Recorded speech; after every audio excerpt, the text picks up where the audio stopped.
नमस्कार। India debate में आप सबका स्वागत है। मैं हूं आशुतोष पाठक।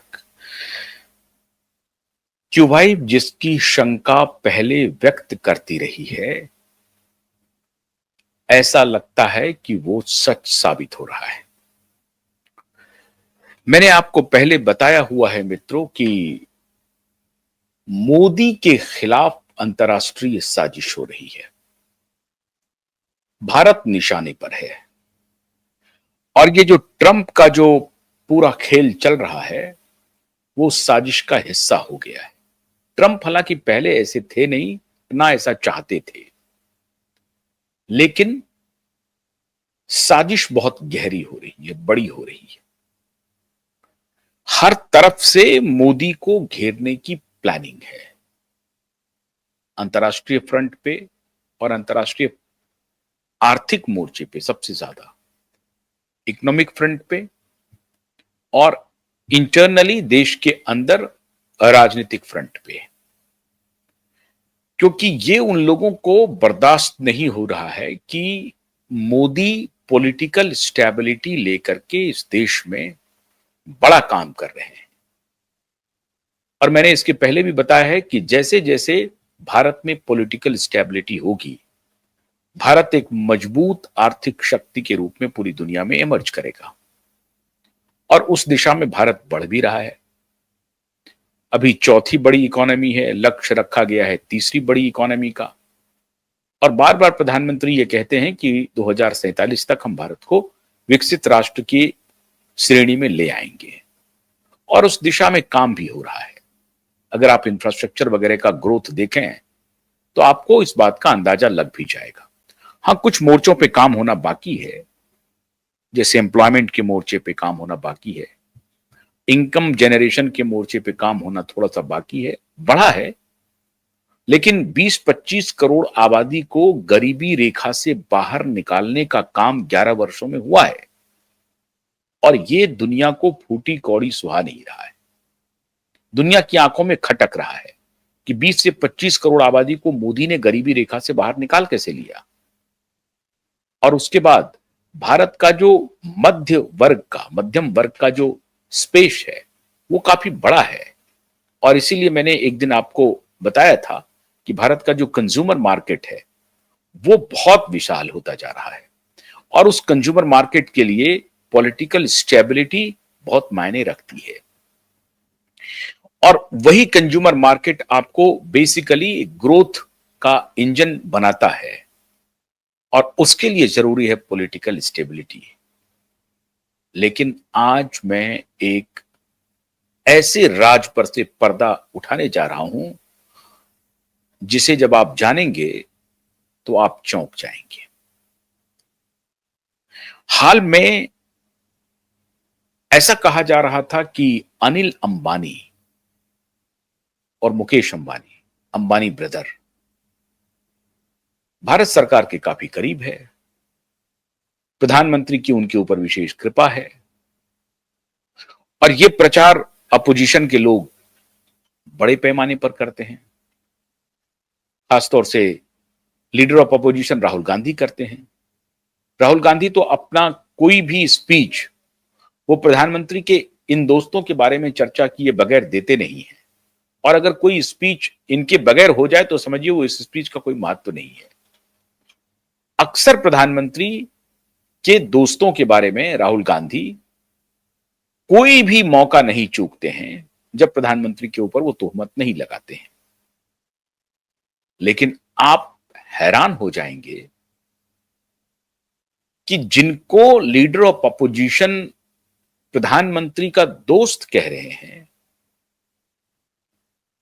उस प्रधानमंत्री के दोस्ती वाले परिवार पर सरकार की नजर टेढ़ी क्यों हो गई? और टेढ़ी हुई है। अनिल अंबानी के घर पे ईडी का छापा पड़ा, ठिकानों पे, ऑफिस पे। अनिल अंबानी को ईडी के दफ्तर में घंटों बिताने पड़े, घंटों, 9-9 घंटे, 10-10 घंटे बैठने पड़े ईडी के दफ्तर में। कोई बड़ी बात नहीं है। खुद मोदी जी को सीबीआई के दफ्तर में 9-9 घंटे, 10-10 घंटे बिताने पड़े थे जब मुख्यमंत्री थे वो। जब गुजरात के वो मुख्यमंत्री थे तब की बात मैं कह रहा हूं।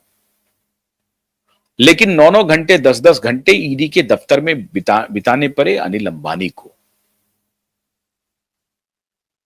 इतने तक बात नहीं थमी,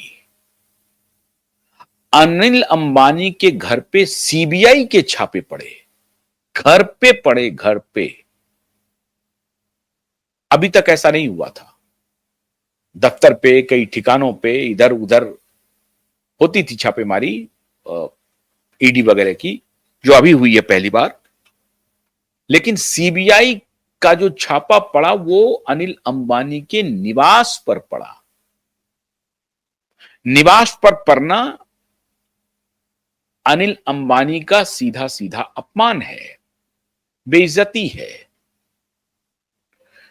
उस अनिल अंबानी के लिए जो अनिल अंबानी प्रधानमंत्री की तारीफ में कई मौकों पर कसीदे कर चुके हैं, और उनकी तारीफ में ऐसा कोई मौका नहीं आता है जब अनिल अंबानी प्रधानमंत्री की तारीफ नहीं करते हैं। और प्रधानमंत्री के साथ उनके दोस्ती के किस्से हैं। राफेल वाला प्रकरण आप सबको मालूम है कि कैसे आउट ऑफ वे जाकर के प्रधानमंत्री ने अनिल अंबानी को मदद किया। ये प्रचार करते हैं अपोजिशन वाले, मदद नहीं किया, लेकिन अपोजिशन की जो भाषा है वो मैं बता रहा हूं कि अनिल अंबानी को आउट ऑफ वे जाकर के प्रधानमंत्री ने मदद किया, अपने दोस्त को मदद किया राफेल में, और उनको टेंडर देने की बात हुई, राफेल की मैन्युफैक्चरिंग की राइट देने की बात हुई। लेकिन सिर्फ बात अनिल अंबानी पर नहीं टिकी है। खबर है कि मुकेश अंबानी के खिलाफ भी 23,000 करोड़ का एक नोटिस सर्व हुआ है, रिलायंस इंडस्ट्रीज के खिलाफ सरकार की तरफ से 23,000 करोड़ का। अब ये 23,000 करोड़ का नोटिस क्या है? तो कहा जा रहा है कि कावेरी बेसिन में जो गैस और पेट्रोलियम पदार्थों की जो निकासी होती है, वहां पे सरकार का जो अपना निकासी की व्यवस्था है उससे कुछ गैस को इन्होंने निकाल लिया, और वो लगभग हजारों करोड़ का है। इसलिए इनको 23,000 करोड़ रुपए का नोटिस गया। अब सच्चाई क्या है मुझे नहीं मालूम, ये चर्चा है, ये चर्चा है पावर गैलरी में कि मुकेश अंबानी को भी 23,000 करोड़ का नोटिस गया है सरकार की तरफ से। लेकिन अनिल अंबानी के घर पे जो रेड हुआ, जो छापेमारी हुई, जो ईडी ने बुलाया, सीबीआई ने रेड किया,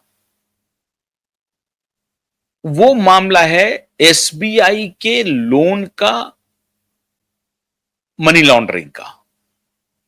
मनी लॉन्ड्रिंग मीन की आपने लोन लिया किसी और मद के लिए और आपने खर्च किया किसी और मद में, आपने पैसे की हेरा फेरी की।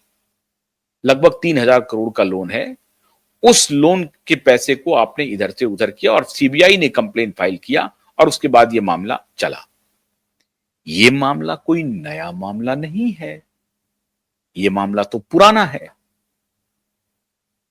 पुराने मामले में आज सीबीआई एक्टिव हो गई अनिल अंबानी के खिलाफ, और ईडी ने पहले अनिल अंबानी को बुलाया, अब सीबीआई ने छापा मारा। तो खेल आसान नहीं है। अंदर की बात है क्या?